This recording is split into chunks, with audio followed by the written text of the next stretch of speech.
बिस्मिल्लाहिर्रहमानिर्रहीम, अस्सलाम वालेकुम रहमतुल्लाहि व बरकातुहू। तमाम दोस्तों को ईद उल ज़ुहा मुबारक हो। ईद उल ज़ुहा जिसे ईद कुर्बान भी कहा जाता है, उसमें जानवरों की कुर्बानी की जाती है, सुन्नत इब्राहिमी अदा की जाती है और अल्लाह की तरफ से बेशुमार रहमतों का नुज़ूल हासिल होता है। जिन जिन लोगों ने कुर्बानी की उन्हें भी मुबारक, और जो कुर्बानी ना कर सके उन्हें भी अल्लाह से दुआ है कि उन्हें भी अल्लाह तौफीक अता फरमाए कि वो अगले साल कुर्बानी कर सकें। ईद कुर्बान के चंद मसाइल हैं जिसकी वजह से जो मैं आपसे डिस्कस करना चाहता हूँ, और इसका सबसे बड़ा मसला ये है कि क्योंकि ईद कुर्बान पे कुर्बानी की जाती है तो इसलिए हमारे पास गोश्त जो है वो वाफिर मकदार में आ जाता है और हम गोश्त का इस्तेमाल भी ज़्यादा कर देते हैं।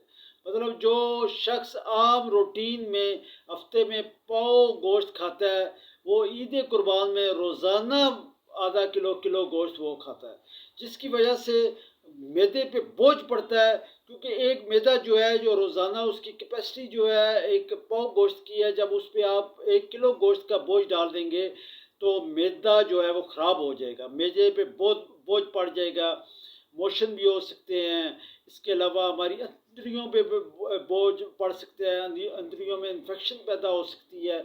क्योंकि अचानक ही जब एक चीज़ की मिकदार को बढ़ा दिया जाए, क्योंकि गोश्त वैसे भी स्कील होता है, ख़ासकर बड़ा गोश्त जो है वो ज़्यादा स्कील होता है, इसलिए उसे हज़म होने में भी टाइम लगता है। इसलिए मैं आपको चंद ऐसी चीज़ें बताऊंगा जिन पे आप अमल करते हुए इंशाअल्लाह आपका मैदा भी ठीक रहेगा और आपको किसी किस्म का मसला भी पैदा नहीं होगा ईद कुर्बान। सबसे पहले तो ये है कि ईद कुर्बान के दिनों में हमें पानी की मिकदार को ज़्यादा कर देना चाहिए। जो अशखास रोज़ाना 8-10 गिलास पानी पीते हैं उन्हें 15 गिलास पानी तक से बढ़ा देना चाहिए। पानी ज़्यादा पीने से जो है वो हमारा जो खाना पीना है वो हज़म भी जल्दी होता है और मैदे पे बोझ भी नहीं पड़ता। इसके अलावा जब भी हम गोश्त बनाएं, ख़ासकर जब भुजिया गोश्त बनाया जाता है तो उसमें लहसुन और अदरक का ज़्यादा इस्तेमाल करें। लहसुन और अदरक का भी इस्तेमाल करें और एक छोटी चम्मच अजवाइन भी डाल दें।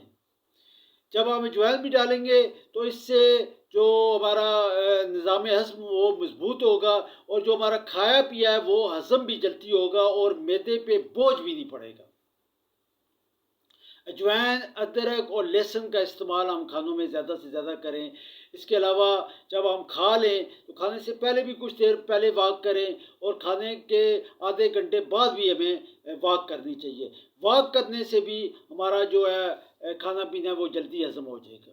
इंशाल्लाह इन बातों पे आप अमल करें तो आप ईद कुर्बान में मैदे की बीमारियों से बच सकते हैं और अपना जो गोश्त है वो बड़ी आसानी से हज़म कर सकते हैं। अस्सलामु अलैकुम वरहमतुल्लाहि वबरकातुहू।